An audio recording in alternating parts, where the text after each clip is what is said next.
y los demás serían heréticos. Esa decisión marcaría el destino de los evangelios gnósticos, condenándolos al fuego o al silencio.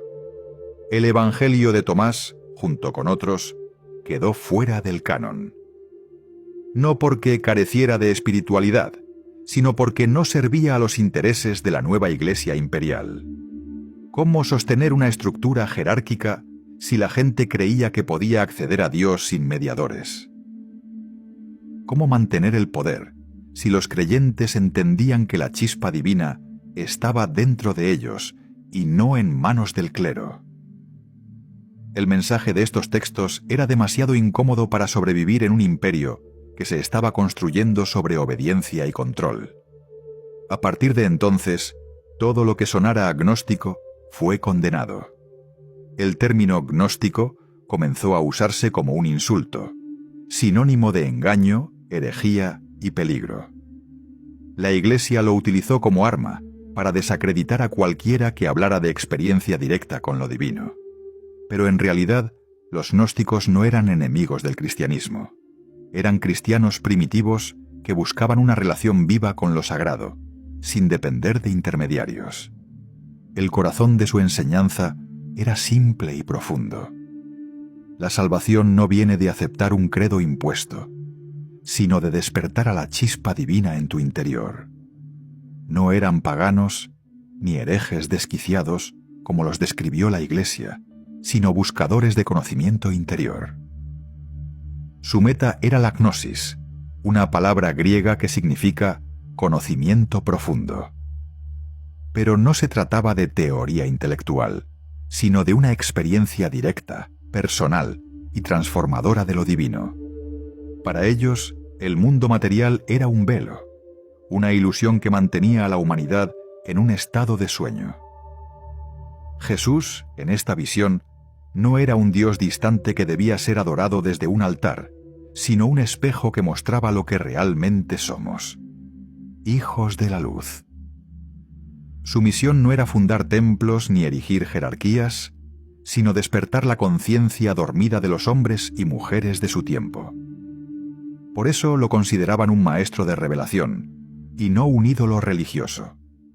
El problema es que un mensaje así desmantelaba la necesidad de la Iglesia como institución.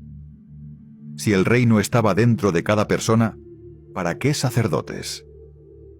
Si cada ser humano llevaba en sí la chispa divina, ¿qué valor tenían las ceremonias externas?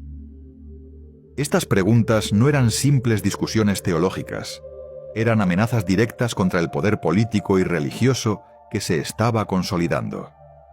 Por eso, el gnosticismo fue combatido con tanta fuerza. El resultado fue que, durante siglos, el gnosticismo fue reducido a caricaturas y acusaciones. Sus textos se quemaron, sus maestros fueron perseguidos y su memoria fue distorsionada. Lo que en su origen fue un camino de libertad espiritual quedó etiquetado como una mentira peligrosa. El mensaje que hablaba de despertar interior se convirtió en la versión oficial en la voz de los herejes. Pero los descubrimientos modernos nos permiten ver más allá de esa narrativa. Hoy sabemos que aquellos evangelios no eran inventos caóticos ni fantasías marginales. Eran testimonios de comunidades cristianas que veían a Jesús como un revelador de misterios interiores. Su visión no negaba lo sagrado, lo profundizaba. Su objetivo no era destruir la fe, sino liberarla de cadenas. Y eso explica por qué fueron tan peligrosos para una iglesia que buscaba consolidar poder político bajo el nombre de religión. La historia, entonces, no fue simplemente espiritual, fue política. Fue un pulso entre la experiencia libre y la autoridad centralizada. Y en ese pulso, los evangelios gnósticos perdieron, al menos en apariencia. Porque aunque fueron condenados, muchos de ellos sobrevivieron en silencio, escondidos en cuevas, esperando un tiempo en que la humanidad estuviera lista para escucharlos otra vez. Pero surge una pregunta inevitable. ¿Qué era realmente el gnosticismo? Durante siglos se lo ha descrito como una secta peligrosa, una desviación del cristianismo que debía ser extirpada. Sin embargo, los hallazgos modernos han demostrado que esta visión es incompleta e interesada. Los gnósticos no eran enemigos externos, sino cristianos primitivos que, en lugar de aferrarse únicamente a ritos y normas, buscaban experimentar a Dios de manera directa.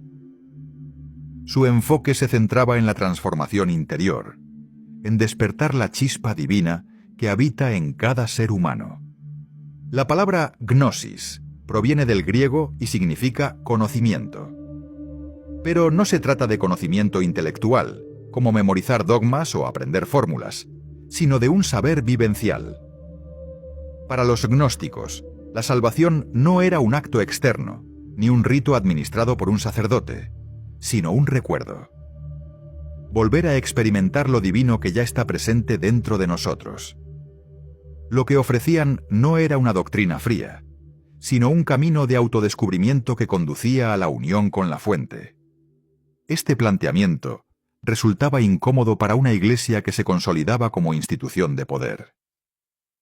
Mientras los obispos reclamaban obediencia ciega y controlaban los sacramentos, los gnósticos enseñaban que la divinidad estaba al alcance de cualquiera, sin mediadores. En lugar de templos grandiosos, hablaban de introspección. En lugar de liturgias complejas, promovían silencio y autoconocimiento. La verdadera iglesia, decían, no estaba hecha de piedra, sino del corazón humano despierto. Para los gnósticos, el mundo material era un escenario de sombras, una ilusión que mantenía al alma en cautiverio.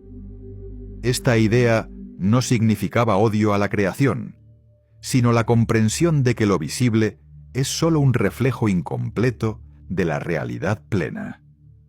Detrás de la apariencia de este mundo se hallaba el pleroma, la plenitud divina, la fuente original de donde procedemos y hacia la cual regresaremos. Jesús, según esta visión, no vino a fundar dogmas, sino a recordar nuestra pertenencia a esa luz eterna. La figura de Jesús en los textos gnósticos es profundamente distinta a la de los evangelios canónicos. No aparece como un redentor que exige sacrificios, sino como un maestro que revela secretos del alma. Su misión no fue solo morir en la cruz, sino mostrar con su vida y palabras el camino hacia el despertar interior. Era el espejo donde los creyentes podían reconocer lo que realmente eran: hijos de la luz, fragmentos del Dios viviente, seres que habían olvidado su origen, pero podían recordarlo. De esta forma, la relación con lo divino dejaba de depender de una institución. Ya no era necesario acudir a sacerdotes, ni participar en rituales obligatorios para estar cerca de Dios. El acceso era directo, inmediato y personal. Esto desmantelaba por completo la lógica de control que la Iglesia estaba construyendo.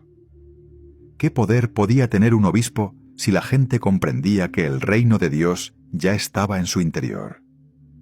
La respuesta es obvia: ninguno. Y precisamente por eso, estas enseñanzas fueron combatidas. Los escritos hallados en Nag Hammadi en 1945 confirman esta visión. Allí se encontraron textos como el Evangelio de la Verdad, el Evangelio de Felipe, el Apócrifo de Juan y sobre todo el Evangelio de Tomás. Todos ellos coinciden en un mismo núcleo. El ser humano posee en su interior una chispa divina que debe despertar. El pecado no es una ofensa moral que requiere castigo, sino un estado de ignorancia, de olvido de nuestra verdadera naturaleza.